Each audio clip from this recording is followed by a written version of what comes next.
दीदी आज आइटम कौन? आज बनईदबा छतु बेसर। टिके पकोड़ा करनु।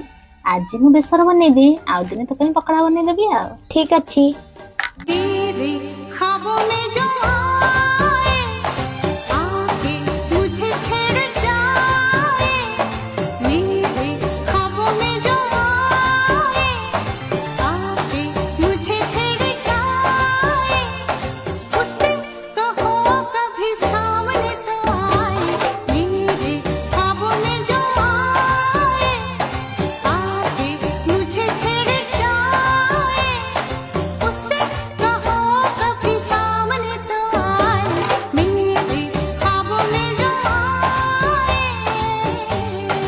गुलू ने छतु बेसर रेडी खाई का केमती।